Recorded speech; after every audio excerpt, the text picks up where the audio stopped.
ہماری نظروں کے سامنے آج ہمارا معاشرہ ہے، اس لیے ہم ان کو دیکھیں گے کہ آج مدارس کے اندر پڑھنے والے، مدارس سے سندیں حاصل کرنے والے، علامہ کی، مفتی کی،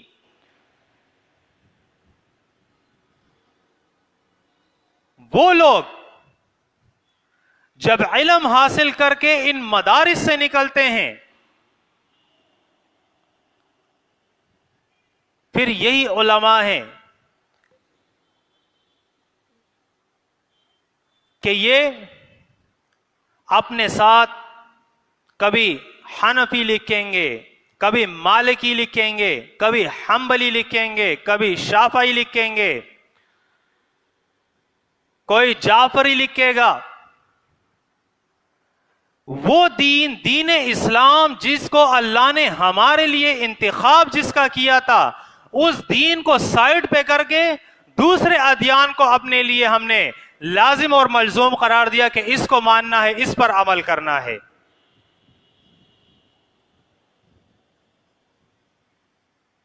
آج بھی کوئی پوچھے تو آپ بولے بھائی میں مسلم ہوں، وہ کہے گا مسلم تو آپ ہے، لیکن کس مسلک سے آپ کا تعلق ہے؟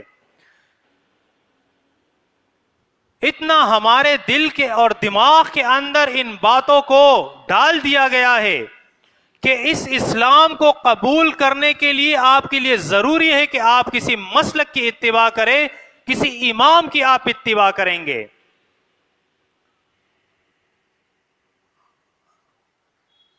آپ ابو حنیفہ کی اتباع نہیں کرتے، آپ امام شافعی کی اتباع نہیں کرتے، امام احمد بن حنبل کی اتباع نہیں کرتے، تو پھر آپ کس دین کی اتباع کرتے ہیں؟ آپ کس کے راستے کی اتباع کرتے ہیں؟ تو یہ جواب قرآن مجید کے اندر موجود ہے کہ یہ رسول اور اس کے صحابہ، سورۃ بقرہ کے اندر ہے کہ یہ ابراہیم علیہ السلام کی اتباع کرتے ہیں، اور قرآن کے اندر امر کے ساتھ اللہ رب العزت نے یہ بات اپنے نبی کو بتائی کہ فَاتَّبِعْ مِلَّةَ أَبِيكَ ابراہیم، اور مومنین کو بھی کہا ہے فَاتَّبِعُوا مِلَّةَ أَبِيكُمْ ابراہیم، کہ اے نبی اور اس کے صحابہ وہ ابراہیم علیہ السلام کی ملت کی اتباع کرے۔ ہمارے لیے یہ ضروری ہے، ہمارے لیے قرآن مجید بیان کرتا ہے لَقَدْ كَانَ لَكُمْ أُسْوَةٌ حَسَنَةٌ فِي ابراہیم، کہ تمہارے لیے ابراہیم علیہ السلام کی زندگی میں بہترین نمونہ موجود ہے۔ لَقَدْ كَانَ لَكُمْ فِي رَسُولِ اللَّهِ أُسْوَةٌ حَسَنَةٌ، تمہارے لیے اس رسول صلی اللہ علیہ وسلم کی زندگی میں بہترین نمونہ موجود ہے۔ ہم تو ان کی اتباع کرتے ہیں۔ قرآن مجید بیان کرتا ہے سورۃ بقرہ کے اندر محمد صلی اللہ علیہ وسلم کے ان صحابہ کے بارے میں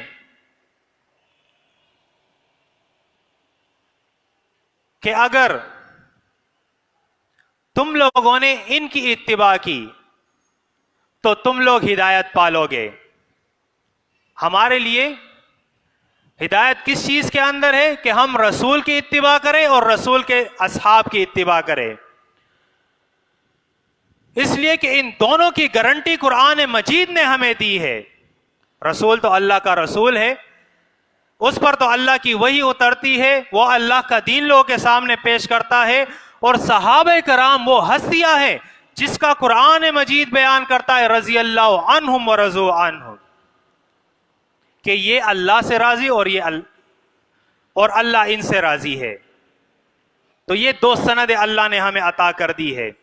تو اس لیے ہم دنیا والوں سے کہتے ہیں کہ ان اماموں کی اتباع ہمارے اوپر لازم نہیں ہے، ہمارے لیے ان اماموں کی اتباع لازم ہے جو ابو بکر صدیق ہوا کرتے تھے، عمر رضی اللہ عنہ ہوا کرتے تھے، علی اور عثمان رضی اللہ عنہما ہوا کرتے تھے، باقی صحابہ کرام وہ ہمارے امام ہیں۔ اور ان کے امام محمد رسول اللہ صلی اللہ علیہ وسلم ہے، اور ان کے امام ابراہیم علیہ السلام ہے، جن کی ہم اتباع کرتے ہیں. ہمارے لیے یہی ضروری ہے.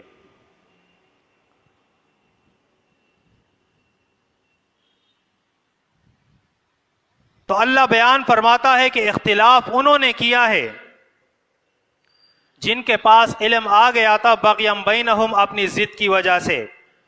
تو فرمائے وَمَن يَكْفُرْ بِآيَاتِ اللَّهِ فَإِنَّ اللَّهَ سَرِيعُ الْحِسَابِ، تو جو بھی اللہ کی آیتوں کا انکار کرے گا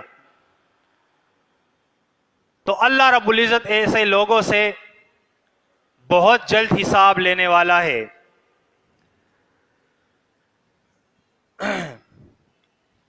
آگے دیکھیں سورۃ اعراف کے اندر اللہ بیان فرماتا ہے آیت نمبر 51 میں، فرمایا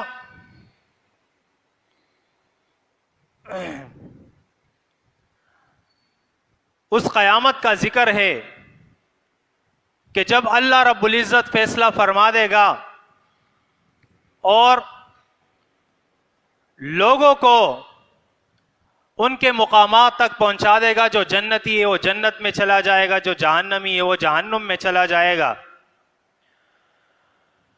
ان کا تذکرہ کرتے ہوئے اللہ بیان فرماتا ہے کہ ان کے اندر جو کافر ہوں گے، جن کے اوپر اللہ رب العزت نے اپنی نعمتیں حرام کر دی ہے، تو ایسے لوگوں کے بارے میں اللہ فرماتا ہے یہ وہ لوگ تھے دنیا کے اندر الذین اتخذوا دینہم لہوا ولعبا، کہ جنہوں نے اپنے دین کو وہ کھیل اور تماشا بنایا ہوا تھا.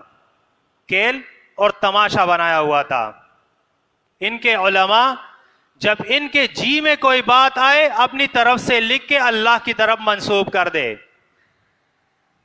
ان کے ناسمجھ لوگ، ان کے پیروکار، جب بھی ان کے دل میں کوئی بات آئے بس اس پر عمل کرے اور اللہ کے دین کی ان کو کوئی پرواہ نہ ہو. تو اللہ فرماتا ہے یہ کافر ہے جنہوں نے اللہ کے اس دین کو کھیل اور تماشا بنا رکھا ہے. قرآن مجید کے اندر بڑی تفصیل سے یہود اور نصارہ کا اللہ نے ہمارے سامنے ذکر کیا ہے، اور ان کا تذکرہ کیا ہے کہ کس طرح جب اللہ نے ان کو اپنا دین دیا، اپنی کتابیں دی، اپنے پیغمبر ان کی طرف بھیجے ہیں، تو انہوں نے کیسے اللہ کے دین کا حلیہ بگاڑا تھا، کس طرح وہ اپنے پیٹ سے باتیں بنا بنا کے اللہ کی طرف منسوب کیا کرتے تھے اور کہتے تھے ھذا من عند اللہ، یہ تو اللہ کی طرف سے ہے، یہ اللہ کی طرف سے ہے. تو اللہ رب العزت نے ان یہود اور نصارہ کو مخاطب کر کے یہ بات بیان کی ہے کہ لستم علی شیء حتی تقیموا التوراۃ والانجیل وما انزل الیکم من ربکم، کہ اس تورات اور انجیل کے ساتھ ساتھ اس قرآن کو بھی، اس کے احکامات کو بھی قائم کرنا ہے، کیونکہ اس دین کے اندر تو انہوں نے ملاوٹ کی تھی. اب جو دین اس قرآن کے اندر اللہ بیان کرتا ہے، سچا دین جس کے اندر کوئی شک نہیں ہے، جس کے اندر کوئی ملاوٹ نہیں، جس کے اندر کوئی تحریف نہیں ہے، تو ان کی تو آنکھیں کھل گئی کہ جس کے لیے ہم اتنی محنت کی تھی کہ اللہ کے دین کے اندر تحریف ہم نے کی تھی، اللہ کی باتوں کو ہم نے بگاڑا تھا، وہی قرآن آ کے پھر اس کو بیان کر رہا ہے، پھر لوگوں کو توحید کی دعوت دے رہا ہے.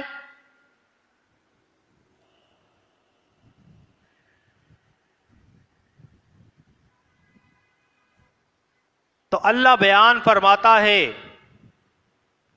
کہ وَوَيْلٌ لِّلَّذِينَ يَكْتُبُونَ الْكِتَابَ، ان لوگوں کے لیے جنہوں نے اپنے ہاتھوں سے کتابیں لکھی ہے، ان کے لیے ہلاکت ہے. تو ہمارے لیے تو کوئی یہ گنجائش اس دین کے اندر موجود نہیں ہے کہ ہم کوئی بھی بات وہ اللہ کی کتاب کے خلاف اپنائے، کوئی بھی بات وہ ہم اللہ کے رسول کے طریقے کے خلاف اپنائے۔ ہم دیکھیں آج اپنے معاشرے میں بھی کہ کس طرح اس مسلمان نے اس دین کو کھیل تماشا بنایا ہوا ہے۔ ان کے عقائد کو ہم دیکھیں، ان کے نظریات، ان کے اعمال، ان کے رسومات، ان کا اٹھنا بیٹھنا، ہر چیز وہ اللہ کے کتاب کے خلاف اور اللہ کے رسول کے طریقے کے خلاف ہمیں نظر آئے گا۔ کہ جب ان کے سامنے دین پیش کیا جاتا ہے، پہلے میں نے بیان کیا کہ اس دین کے اندر اختلاف کرنے والے وہی لوگ ہیں۔ اب عامی ہیں، ان کو کیا پتا، وہ تو آتے ہیں جو منبر اور محراب سے انہیں سنایا جاتا ہے وہ وہی سنتے ہیں اور اپنے دل اور دماغ کے اندر اس کو اتارتے ہیں۔ ان کو اللہ کے دین کا کوئی پتہ نہیں ہوتا۔ اللہ کی کتاب اس کو اسی طریقے سے سمجھتے ہیں جس طریقے سے ان کو سمجھایا جاتا ہے۔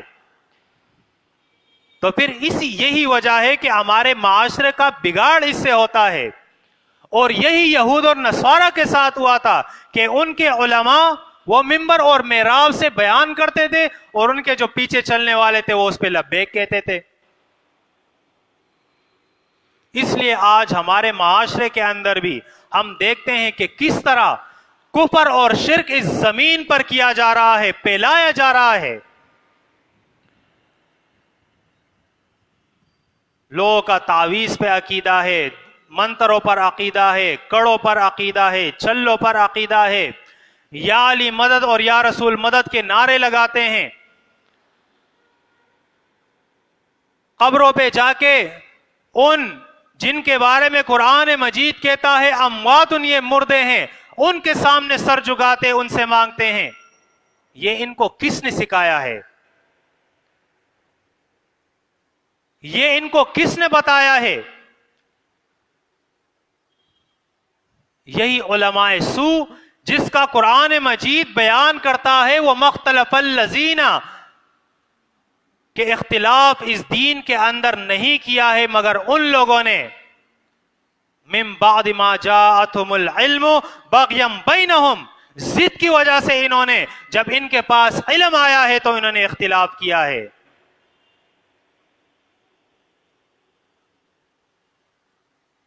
اعمال کے لحاظ سے اگر آپ کسی کو دعوت دیں گے کہ بھئی یہ چوری ہے، یہ چوری نہ کرو، تو آپ کے ساتھ کوئی اختلاف نہیں کرتا ہے، سب کہتے ہیں ہاں ٹھیک ہے، چوری یہ برا عمل ہے، زنا نہ کرو، ہاں ٹھیک یہ برا عمل ہے۔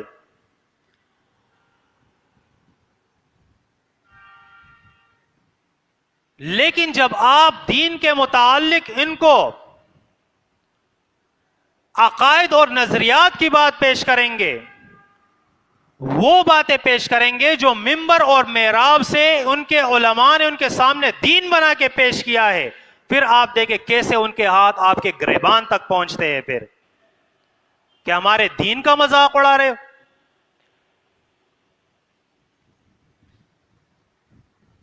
یہ تعویذ لٹکانا یہ ان کا دین ہے، یہ مزاروں پر جا کے مردوں سے مانگنا یہ ان کا دین ہے، یہ نظر پہ عقیدہ، یہ جادو پہ عقیدہ یہ ان کا دین ہے، اگرچہ اس کا اسلام سے کوئی تعلق نہیں۔ یہ تو شرک ہے، یہ تو شرک ہے جس کے خلاف تمام انبیاء نے آواز اٹھائی ہے، نوح علیہ السلام سے لے کر محمد رسول اللہ صلی اللہ علیہ وسلم تک۔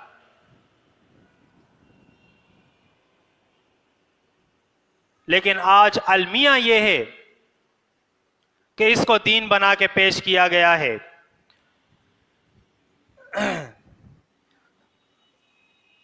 اللہ بیان فرماتا ہے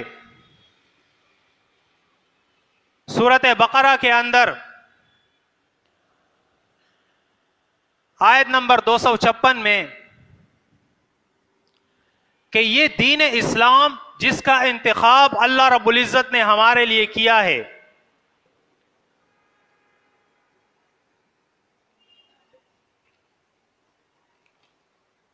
اس کے اندر اللہ رب العزت نے کوئی زبردستی نہیں کی ہے کسی کے اوپر. فمن شاء فلیؤمن ومن شاء فلیکفر، جو چاہے وہ ایمان لے آئے اور جو چاہے وہ انکار کر دے. اس لیے قد تبین الرشد من الغی، کہ اللہ نے ان دونوں راستوں کو بالکل الگ کر دیا ہے، جدا کر دیا ہے. دین اسلام الگ ہے، باقی ادیان الگ ہے. ان دونوں کو اللہ نے الگ کر دیا، ان دونوں راستوں کو. فرمایا فَمَن يَكْفُرْ بِالطَّاغُوتِ وَيُؤْمِنْ بِاللَّهِ فَقَدِ اسْتَمْسَكَ بِالْعُرْوَةِ الْوُثْقَىٰ لَا انفصام لَهَا. تو جو شخص طاغوت کا انکار کرے اور اللہ پر ایمان لائے تو اس نے ایسا مضبوط سہارا تام لیا جس کا کوئی توڑ نہیں ہے، جس کا پھر کوئی توڑ نہیں ہے. اور یہ مضبوط سہارا ہے. ان لوگوں کے بارے میں بھی اللہ نے بیان کیا ہے کہ جن کے دین، نظریات، عقائد وہ ایسے ہیں جیسے مکڑی کا جالا ہوتا ہے، ایک ہوا آئے اور وہ اڑ جائے، اس میں کچھ بھی باقی نہ رہے. یہی ہے مشرکین کا دین، یہی ہے ان اللہ کے باغیوں کا دین. لیکن اللہ کا دین وہ ایسا دین کہ جس نے اس کو تام لیا، فَقَدِ اسْتَمْسَكَ بِالْعُرْوَةِ الْوُثْقَىٰ لَا انفصام لَهَا. اللہ فرماتا ہے پھر اس کا ایسا مضبوط سہارا ہے کہ کبھی بھی یہ ٹوٹے گا نہیں، کبھی بھی.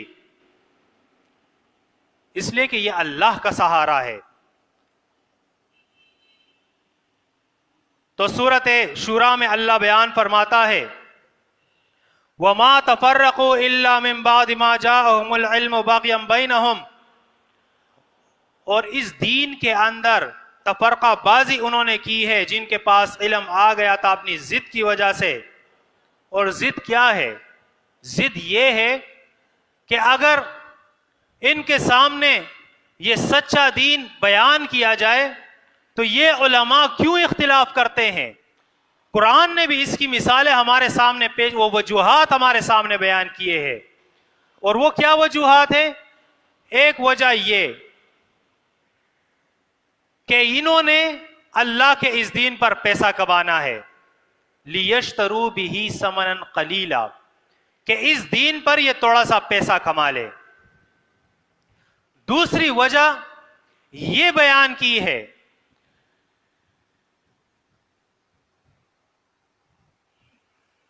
کہ جب ان کے سامنے یہ دین بیان کیا جاتا ہے تو کہتے ہیں کہ یہ ہمارے بڑوں کے دین کے خلاف ہے. اور تیسری وجہ یہ بغیم بینہم، ضد، کہ آج کا یہ بچہ وہ ہمارے سامنے دین بیان کرے گا، ہم جو 14 سال ان مدارس سے فارغ ہوئے ہیں، ہمارے پاس جو مفتی ہونے کی سند ہے، علامہ ہونے کی سند ہے، اور یہ بیچارہ آیا ہوا ہے جس کے پاس کوئی سند ہی موجود نہیں ہے، اور یہ ہمیں کہتا ہے کہ یہ دین غلط ہے، یہ دین صحیح ہے، یہ ہمیں دین سکھائے گا. بغیم بینہم، اپنے ضد کی وجہ سے اس کو ریجیکٹ کر دیتے ہیں، انکار کر دیتے ہیں اس کا.